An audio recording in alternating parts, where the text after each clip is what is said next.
and our Florence Fire EMS department actually covers 20 square miles of territory. We don't allow data centers in our zoning. I love Skyline, and I like Gold Star, but my family is Dixie Chili. Okay.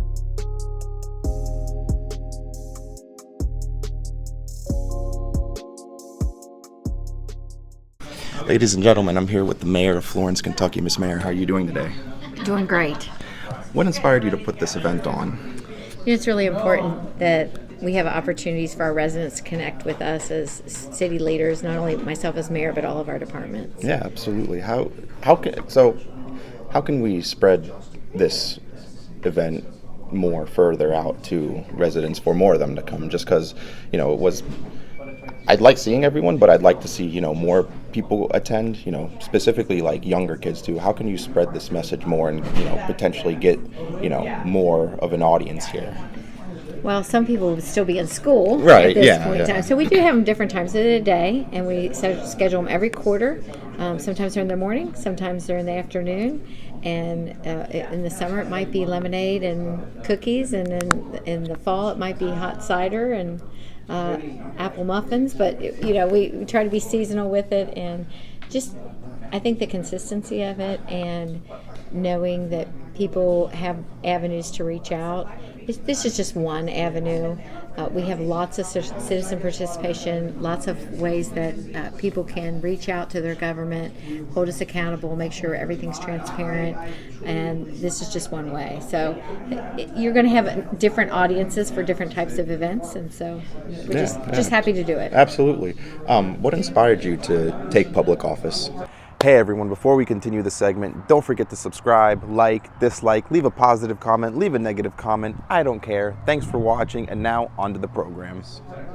I have great role models from my parents who were very involved in the community, and my dad actually was on city council for many years. And it's really about loving this community, being proud of this community, wanting to create a community that my son is proud to be able to say that he's from Florence as well. Yeah, absolutely. I can definitely say I'm proud to, be from Florence. I, wouldn't be doing this, wouldn't be, still living here if I wasn't. What would you say the biggest challenge right now is with, where we're at in Florence? I mean, not that, I notice anything, big or abnormal, but there's just because a lot of stuff goes on behind the scenes. What's a certain project that's in development, that's big plans for the city, anything like that.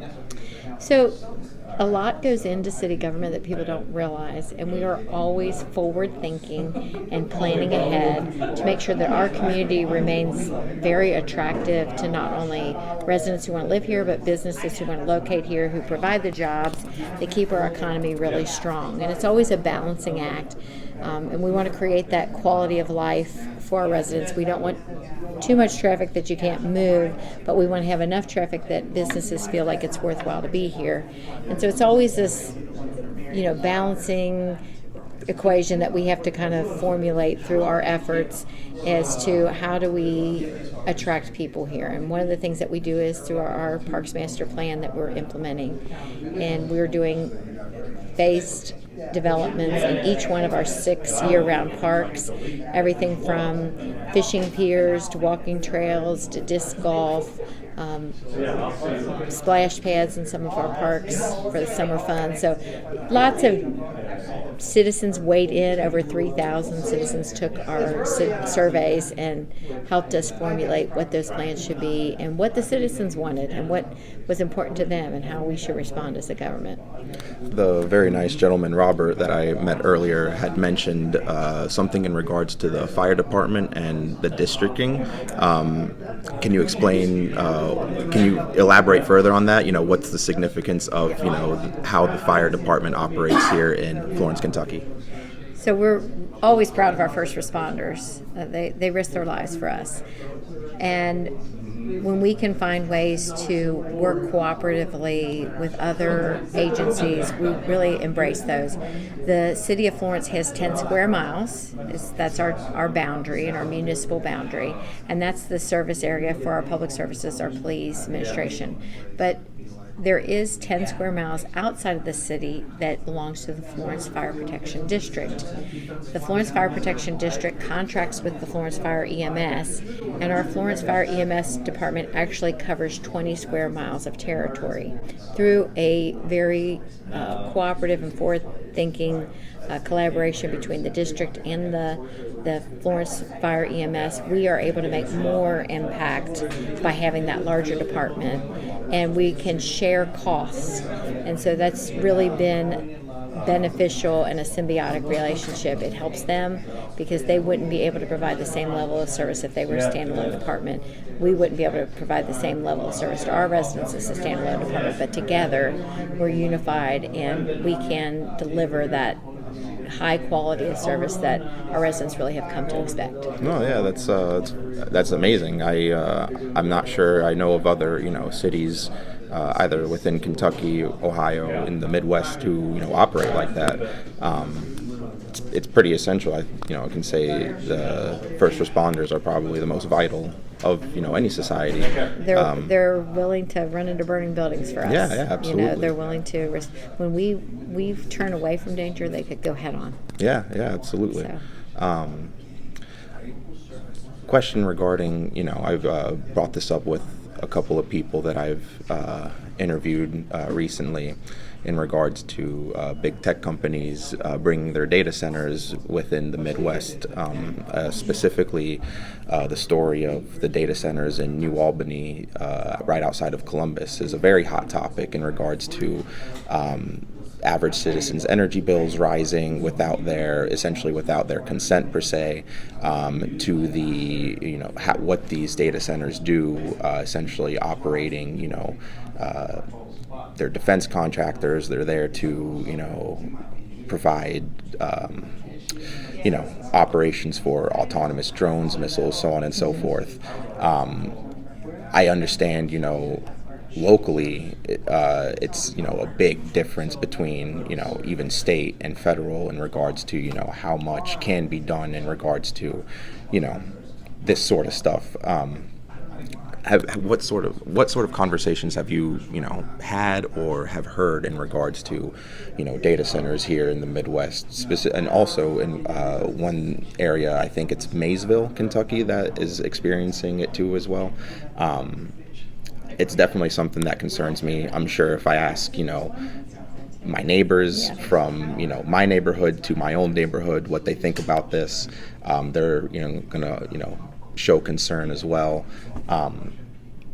Is there any sort of reassurance that the way of life us citizens here are living can be as unaffected from these data centers as possible?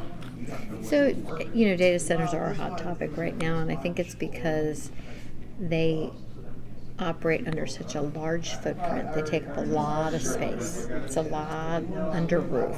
Football fields under roof sometimes. They drain a lot of power. So that power sometimes can take away from power that maybe residents needs or other businesses needs. They don't have a lot of jobs per square foot.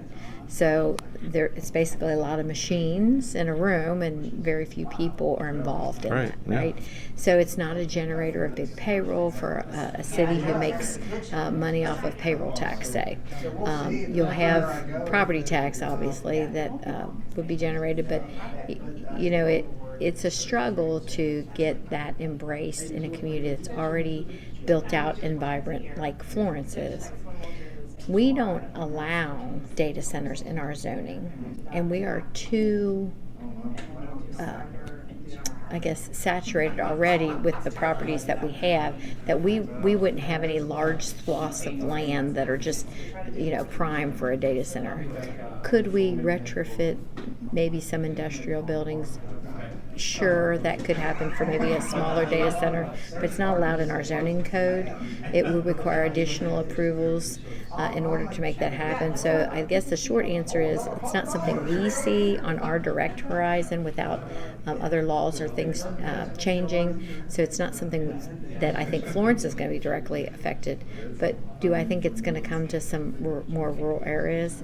Sure, and I think you mentioned Maysville would be one of them. I think there was a city up in in Ohio that actually had a proposed data center as well. I completely understand that residents would not be happy with this. I completely understand. And there's some, concerns about pollution and water quality and absolutely. those things that need to be vetted as well. Yeah. All right. One final question. We'll end off on a good note. I assume you're, not just familiar with Florence, but Cincinnati tri-state area in general. What would you say your top 5 favorite restaurants are in this area? Okay, so I'm a kind of an all-American girl. I like my all-American food. I love Ford's Garage. I think it's a nice one. We got a shout out to Jeff Ruby's because Jeff Ruby's does the Jeff Ruby steaks here at Turfway Park. Yeah. Man, what a good steak. Great establishment there. So shout out there. Let me think. Well, you put me on the spot. Quick service you gotta love. Some McAllister's for a quick soup and salad. That's a good bite there. Skyline? Okay, so my family, controversy. family, I love Skyline, and I like Gold Star, but my family is Dixie Chili. Okay, people. no, all right. So No, we're I mean, Dixie Chili just as people. good. I mean, at least at least I didn't get I don't like the chili at all anywhere around no, here. Okay, I will eat it all. Okay, And actually, good. on Sunday after church, we went to Gold Star. So Good. we're Nice, equal nice. opportunity with all the chili. Very parlors. nice. Awesome. But when my brother comes in from Nebraska, the first thing he does before he hits the hotel is goes to Dixie Chili's. Very nice. I do. At one point, I was, getting their alligators consistently. So There you go. So yeah. Well, thank you so much for doing this. I appreciate it a lot. I'm looking forward to future events, and definitely, if there's any sort of help I can offer with, spreading word out with, these sort of events, any sort of other, community service, I would love to help. But again, thank you so much, ladies and gentlemen, Mayor of Florence, Kentucky. All right, thank you. Thank you so much. Hey everyone, thanks again for watching. It means a lot. Don't forget again to subscribe, like, dislike, leave a positive comment, leave a negative comment. I don't care. Thanks again for watching. We'll catch you next time.